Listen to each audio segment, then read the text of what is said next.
Hello, hello, hello. Ikea here. I also respond to Akua and Aqua. I'm a certified executive and leadership coach, recognized facilitator and speaker, and I really love supporting leaders with helping them think about where to spend their time and energy. Because at the end of the day, right, how you feel about yourself and your ability to really engage with other really just depends on, where you are focused. And so my job really is to support leaders of all kinds with really focusing their time and energy.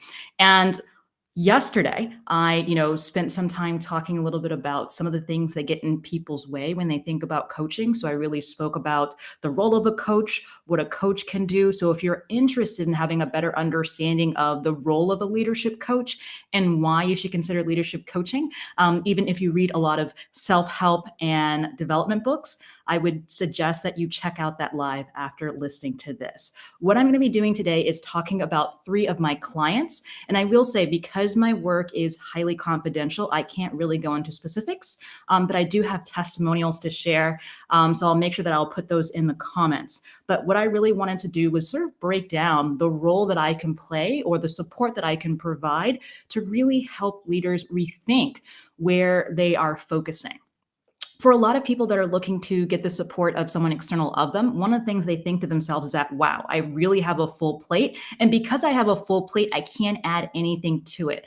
My job or my role really as a leadership coach that focuses on productivity is to support leaders so that they're eliminating things from their plate. So they're reprioritizing things on their plate. And as I talk through these 3 case studies today, my hope is that you get an idea, right? So by the end of this conversation, that you have some ideas on places that you could potentially start, on things that you can start to reprioritize or potentially even eliminate. All right. So I'm going to take a quick sip of my water, look down at my notes to make sure that I cover everything. If you do have any questions or any thoughts for me, you're always welcome to leave those in the comments or leave them in my DM as well. More than happy to chat in the DM. So I'm just going to scroll through my comments to make sure I get through everything correctly, but very excited to share 3 case studies with you. All right, just looking down. So the 3 different clients I'm going to be sharing today, and I love sort of coming up with like little avatars or sort of little ways of describing them. But I would say they are 3 basic types of clients, and I've had multiple clients, but I really want to focus in on these 3. So the first I have here is multi-passionate professionals. And one of the things that I really think about when I reflect on my own career is the fact that I'm a multi-hyphenate. I have many interests, I have many talents, I have many things that I'm somewhat good at, or so I've been told. And so the first case study I'm going to be sharing, and I'll share the 3 different types of professionals, and my hope is that maybe you see yourself in one of them or 2 of them. But the first thing I'm going to be sharing is a bit more about a multi-passionate professional who felt disrespected and undervalued by their team and their company, right? And so by working with me, they were able to secure a more senior opportunity and also, more importantly, have a larger impact. So that's the first case study I'm going to go through. So if you're someone who considers themselves an entrepreneur or you work for another organization, this case study might really speak to you. The second case study I'm going to talk a little bit about, and I've actually worked with several of these types of clients, is a high growth founder who wants to really transition from doing the work themselves to working through others to get things done, right? And one of the things that I know that I had to go through, or I had to transition into, is someone who was doing the work themselves to managing a team to then managing managers. And so with this case study, that's what I'm talking a little bit more about. Really going from doing everything yourself to really having to step up into that founder position, that CEO position, and manage managers, right? And so they worked with me to increase team engagement and motivation and to make sure everyone on their team knew what they needed to do so they could focus on fundraising. So I've worked with several founders who were looking to fundraise and they wanted to make sure their team was in the right place. And they also wanted to make sure them as founders and CEOs were also focusing on the right thing. The last case study I'm going to share is of a self-motivated business owner who was tired of their lack of clarity and action. They found themselves just sort of going in circles and having to constantly recruit, constantly fire. So they really wanted to stop that cycle of being reactive and be a bit more proactive. And so together we worked to create a master plan so they know where to focus their time and energy every single day without burning out. They also learned a lot more about their approach to productivity and how they got things done, and they were able to communicate that to their stakeholders as well. All right, so let's dive a little bit deeper into each of these case studies.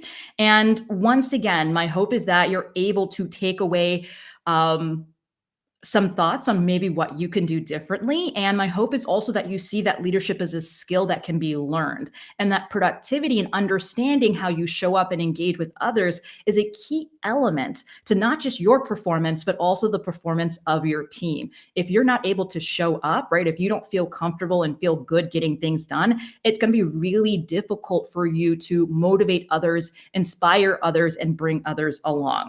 As I mentioned before, I can't share all the specifics because confidentiality is a major part of the work that I do, but I will be sharing the framework of the three-step process I take all my clients through. And if you're interested in learning a little bit more about my three-step process, feel free to reach out. You can also visit my website where I sort of share this three-step process. All right, so let's get into the first case study. So this is a case study, once again, for that multi-passionate or multi-hyphenate professional or intrapreneur.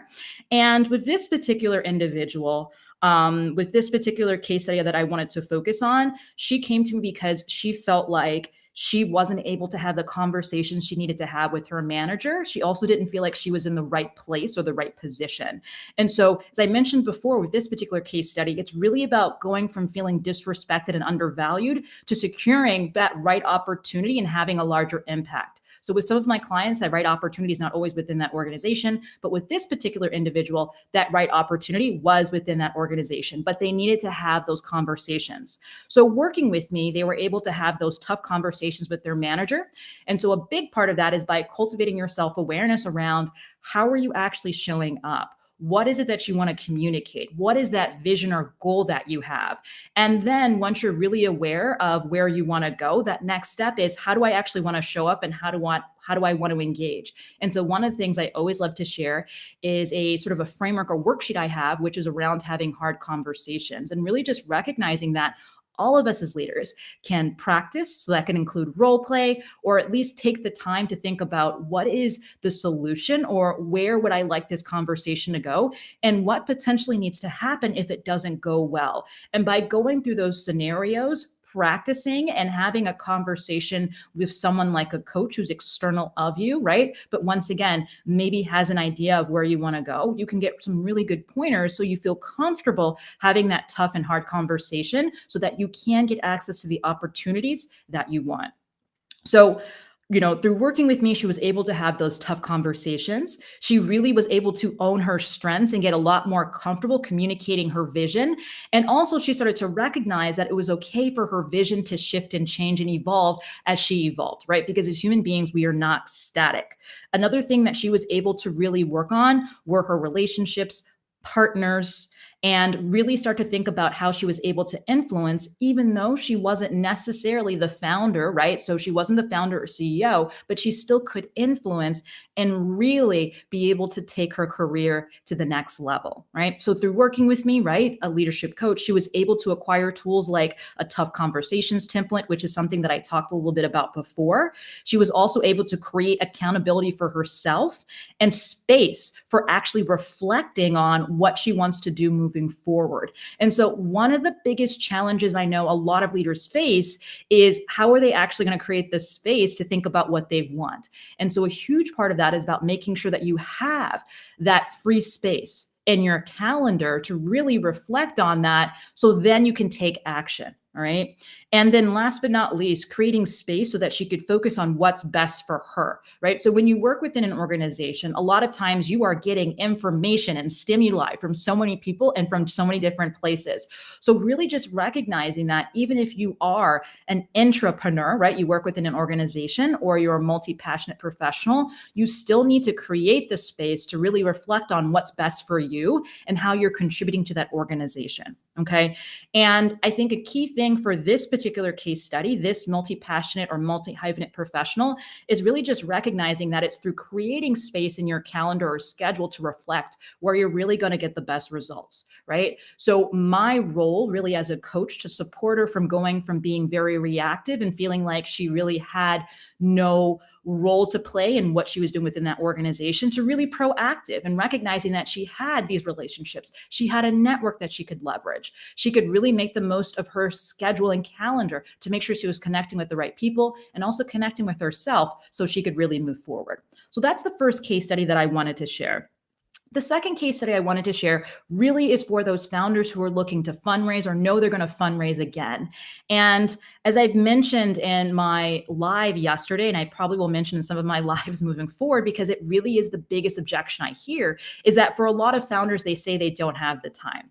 But the reality is this is so important, right? Really being able to transition from being reactive to proactive is so important for, for founders, especially founders and CEOs that are fundraising. So those who actually have high growth startups and they're looking for capital, really being able to increase your team engagement and team motivation. And for you also to make sure you're focusing on the right things is the only way in which you're going to be able to fundraise successfully, because there is nothing worse than being a fundraising founder who leaves a team in disarray, who leaves a team and that team is not able to sustain whatever processes have supposedly been put in place and sustain whatever revenue or profits have also been generated. So really just recognizing that my role, or what coaches can potentially support you with if they are an executive and leadership coach that does support startups, is helping you build these processes and helping you cultivate your self-awareness around where there might be some weaknesses, so that when you do step away from actually managing your team and you're focused more on managing that process of fundraising,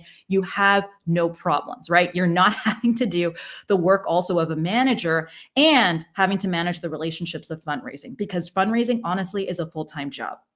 So with this particular case study I wanted to share, it's of a founder who actually works in East Africa. So the first case study is of a leader that's actually based in the US. And so she's American. This is actually I think he is not from the US, but from some islands, but he's based in East Africa. And when he started working with me, he was sort of recovering from really bad burnout.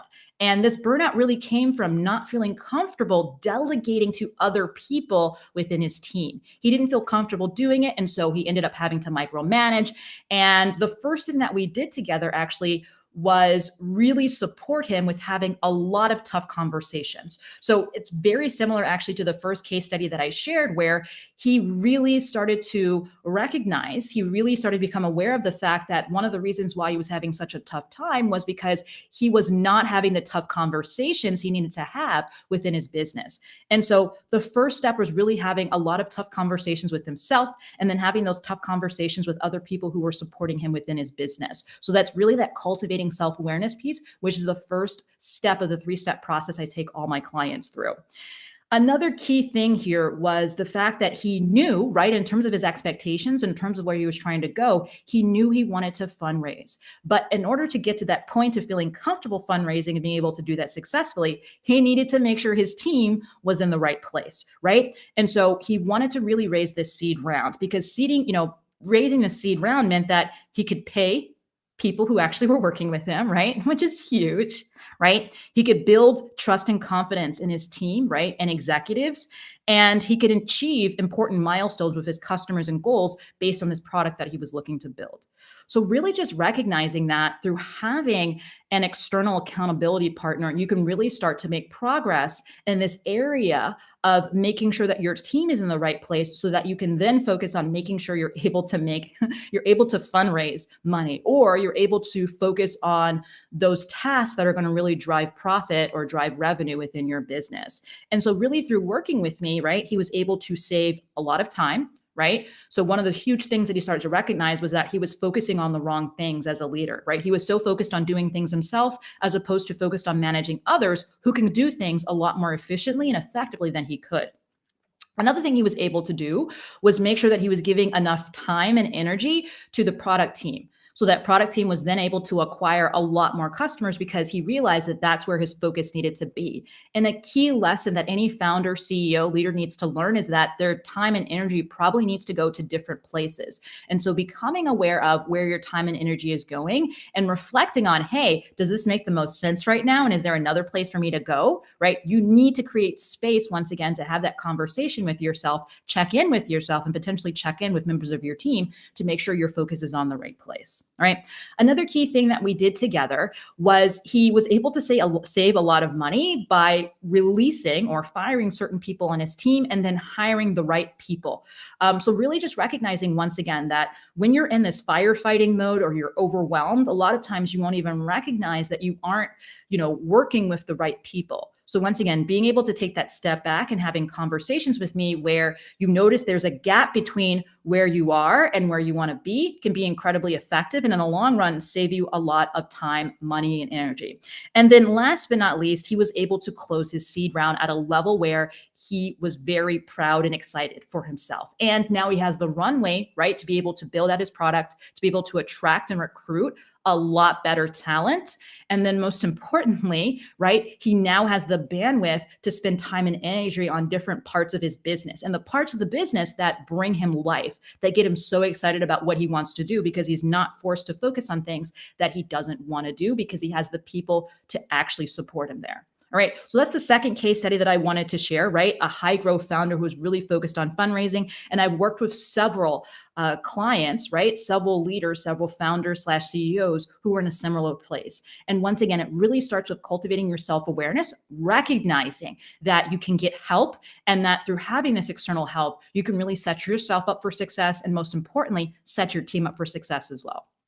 The last case study that I wanted to share was of a self-motivated business owner who was really tired of her lack of clarity and action. So once again, I've worked with several different clients in this case, and specifically with this lack of clarity and action, it tends to be clients who actually have brick and mortar businesses. So they have a physical product or they're providing a service physically. With this particular person that I wanted to share, at the end of the day, through working with me and building new routines and building new habits, she was able to not only increase her revenue, but she was able to expand her team while managing them remotely, which is something that she never thought she'd be able to do. She very much had this story or assumption that it wouldn't be possible to manage her team remotely because there's so much of her work that's very physical because she has physical products that she sells. So within her business, right? So through working with me, through having conversations, really understanding how she shows up, and how she gets things done. So a huge part of this was around having her audit her time and recognizing that there was a gap between where she said she was spending her time and where her time was actually going. And then you add that piece of expectations, and expectations is the third part of the process that I take my clients through. So her getting better at recognizing where her time was going and tracking where her time is going and setting better expectations for herself where she didn't feel like she was constantly not honoring and not hitting her goals because the goals she set for herself were actually incredibly unrealistic. She was able to do a lot of different things. So first and foremost, she was able to bring the right people onto her team so that she can get to the next stage and she continues to reach out to experts to help her and her team get there. She was able to put in management structures and create a more systematic process and hire, most importantly, an operations assistant to support these structures. So she recognized that she couldn't do this on her own and brought on someone in a sustainable light because she realized that now that she had the processes in place, she would make a certain amount of money. And that meant that she could bring on someone to support her. She was able to increase sales, right? And really be able to focus on another channel to generate revenue for herself, where previously she was firefighting within her business and couldn't even create the time to focus on this new channel. And probably most importantly, she was able to identify new goals and build a manageable approach to achieving them. I think that for so many leaders, we tend to set goals that are unachievable. And there is nothing wrong with having big goals or feeling like, hey, like this is something amazing that I want to achieve, or you have this big vision. But the key here is really being able to break down those goals into achievable and realistic chunks. And most importantly, to be able to do that for members of your team. And that is something that we were able to work on together. And that's something that she continues to implement moving forward. Because at the end end of the day, my support is meant to be sustainable support, right? I don't want to work with people or provide tools that only work if you're having a conversation with me. These are things that I provide to you and share with you. And later on this week, I do think I have a live actually that's just dedicated to the tools and resources that I provide.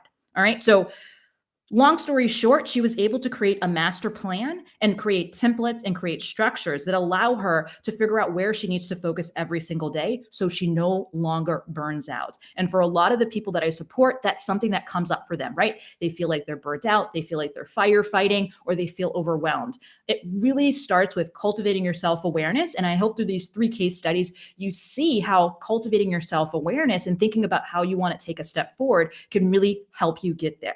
All right. So I think that's all I wanted to share in this live stream today. Thank you so much for joining me. I hope that you enjoyed hearing a little bit more about the types of people I support. If you hear yourself within any of these people, feel free to reach out. I do provide free sort of consulting, complimentary sort of leadership review calls. If that's something of interest to you, feel free to reach out. I'll also leave a link below if that's something that you want to do, so we can jump on a call, have a conversation to see if we're a good fit for working together. And even if we're not a good fit for working together, I would love to share some of my resources with you and maybe even introduce you to other people within my network who could potentially support you.